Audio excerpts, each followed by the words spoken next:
Hi, I'm Matthew. Welcome to my channel. Today, it's Wednesday, and it's not gonna shave. Real quick, I'm gonna roll that intro.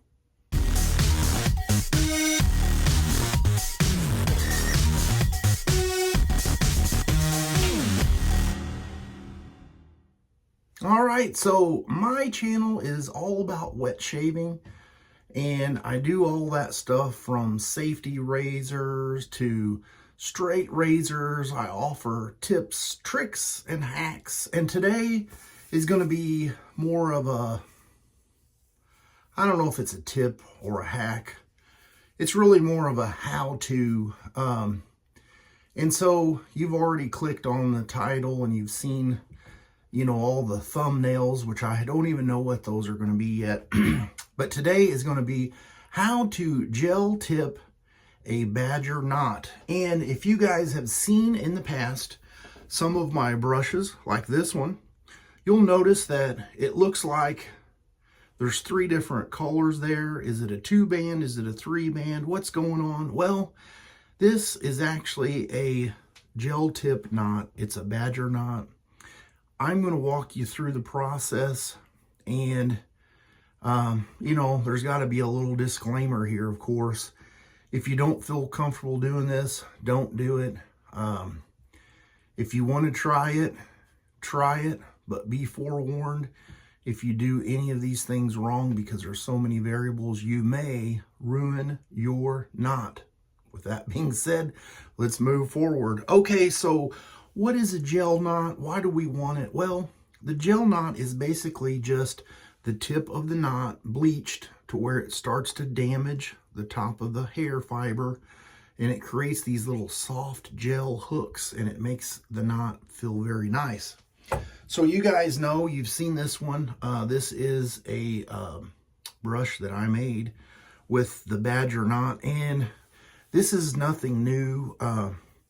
Companies have been doing this and telling us how great these knots are.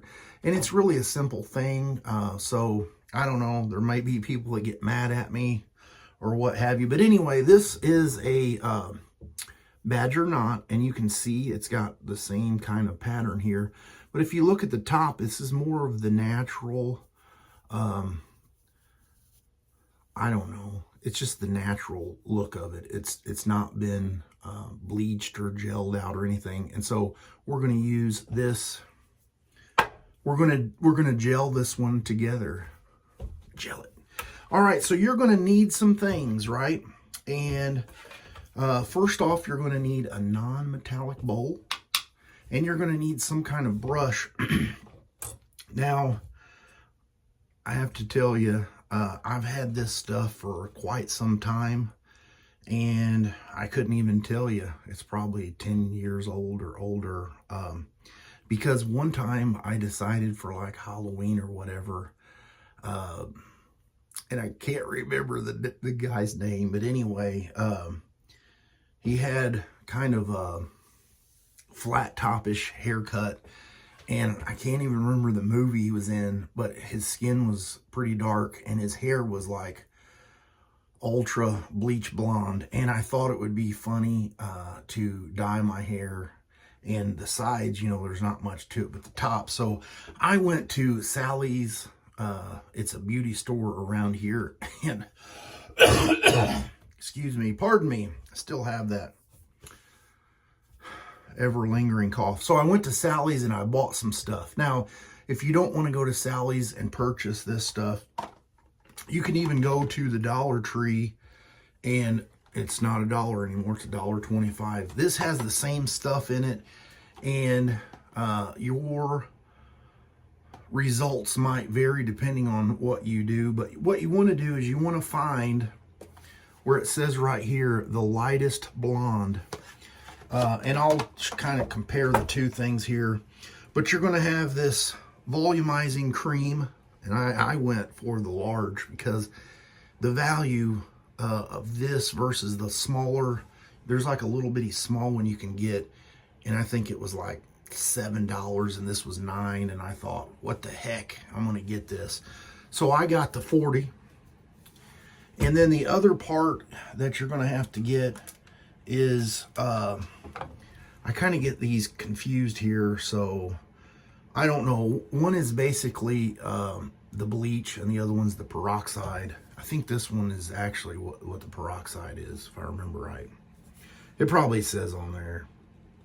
Yes, this one is the peroxide. You can see down here.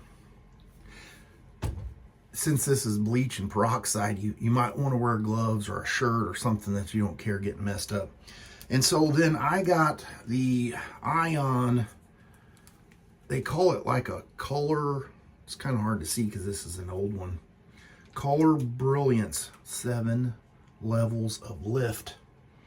And so you're going to mix, terrible lighting, you're going to mix this and this 1-to-1.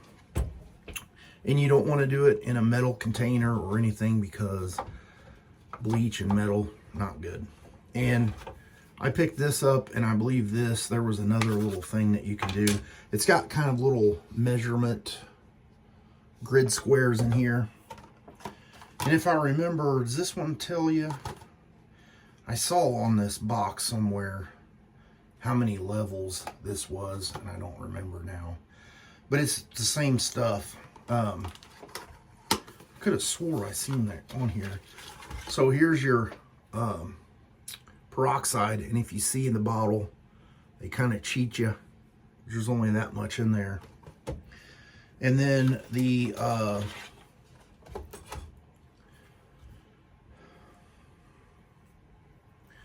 color cream or the bleach comes into this, and it's completely full. 10 lightest blonde. I could have swore I seen that. Anyway, there's also a little instruction thing and like one glove in there. So I would say you could do mini brushes with this if you wanted to do it. And if you do it and you want to try it, let me know. Comment below and let me know how it works out. I just wanted to do that as a reference because I know you can get that more readily available. So like I said, 1-to-1. Let me mix that up, and I'm not going to talk when I do it because I concentrate. So I'm just going to make a little line there the best I can. I'm going to go, okay, so 2 blocks. I'll just go 3 blocks. 3 by 4 block, and then some, because there's going to be some that comes back out of the package. And I put that in a Ziploc bag. Just teasing. Don't breathe that stuff in. Okay, so I did that. Can you see it? There's the amount. And all you're going to really want to do is mix up enough to do however many brushes you want. If it's your first time, just do enough for one. And then you're going to take this. I'm going to shake it up. It's probably nothing really to be shaking in there. But I'm going to try to pour out an equal amount of that in there. And since it has those little things, oh yeah, got a little messy. Got some tissue here that I can wipe that up with. Okay, oh yeah. I can always add more powder later. Can you see it? Okay. Now you're going to take this brush. Got something in my eye earlier, and now that I'm messing with stuff, I always feel like I need gloves and a mask and all that, but I'm not going to. So I poured in a little bit too much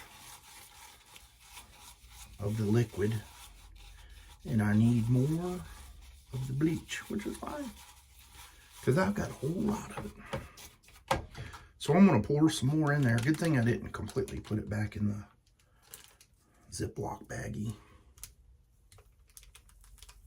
You do you, so try to get the best you can. Even if you get your ratios off a little bit, it's going to work. It's just going to work a little bit less effective. You kind of want it, you want it a fairly thick paste, because You don't want it to run from here down into here, because if you get it in any of this other stuff, it's going to start bleaching that as well.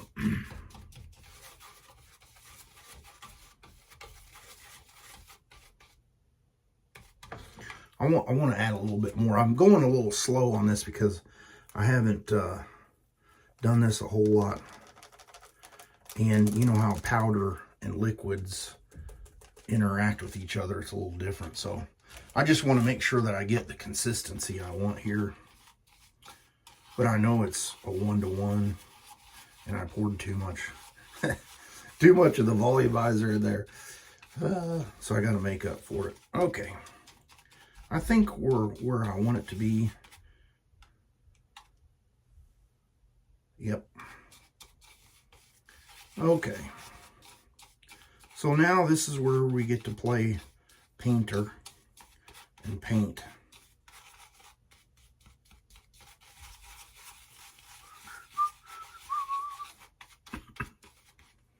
All right, so I'm just going to try to do mostly on the top. If you want, you can take a rubber band and just do this area, but I want it to get a little bit farther down into the top of the bristles. See how there's not much there? I want it to get a little bit deeper into that. So firstly, I'm going to just kind of take this and try to evenly distribute it in the bottom of the little mixing tub. And then from there, let me set this over here. Easy fella. So I'm just going to take that, and I'm not going to swirl. I'm just going to kind of dip it down in there and try to get it fairly even,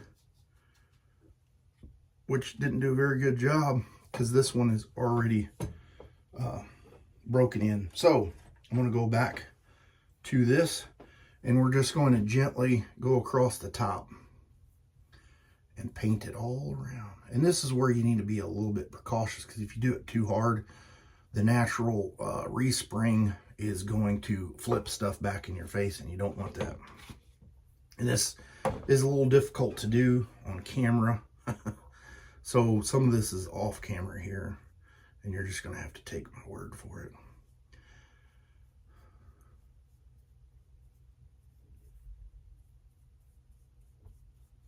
Oh yeah, whoever knew you were going to beauty school for wet shaving? Not me. The whole purpose of this is it makes the knot to be a little less scritchy.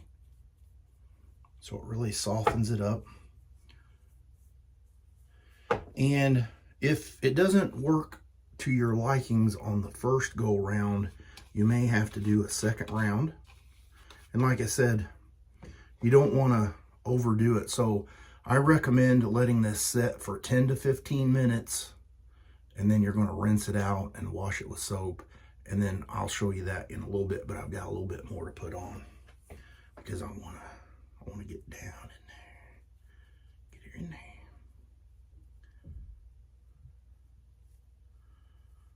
I apologize, you can't see this, but it's hard to do it up here and see what I'm doing. But this is all I'm doing. Going around, getting it in there.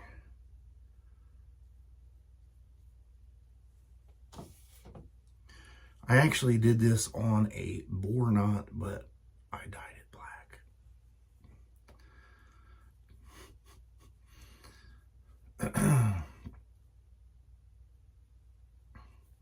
Remember, if you go too far down, you've changed your band pattern, which most people don't really care. They're not going to be like, hey, your band on your badger brush doesn't look properly level. Says no one. Okay, I've about got her where I want it. I'm just trying to use up all the extra that I've got. Did you see that little flipper? Better not have ruined my Carhartt shirt. I'll know when I wash it. All right, last little bit here. Okay, so I'm going to set the timer to 10 minutes. I'm going to rinse it off camera and come back. So there's what it looks like. I took a before picture, and once I'm done rinsing it, I'll show you what it looks like, and then I'll do a before and after picture. So I'll be back in 10 minutes. All right, I'm back. I probably went about 20 minutes. Probably could have went 25. Another one of the things I was telling you about the variables is you never really know what the knot is and whether or not the hair is from like summer or winter or whatever. But here's what it looks like. The knot is still wet, so I kind of wanted to show you how the hairs, the fibers are a little bit more jelly and bent over. That's what it looks like. I'm going to let this dry, and then I'll put a picture right here. Hopefully you'll be able to see a comparison. And if you can't, you just have to take my word for it. There again, you know, you may have to add or subtract time based on the actual knot. And all you've got to do is, while you have that in there, is just kind of feel the tips. And you'll feel when they start getting less scritchy and when they start getting more jelly. They're going to be a little slimy feeling, but I don't know if you can, it's kind of hard to see. It's definitely a lot smoother, gives you a lot more comfort. And I've went on way too long for this video. So comment below and let me know, would you venture to gel tip one of your knots? Thanks for watching, guys, and I'll see you on the next shave video.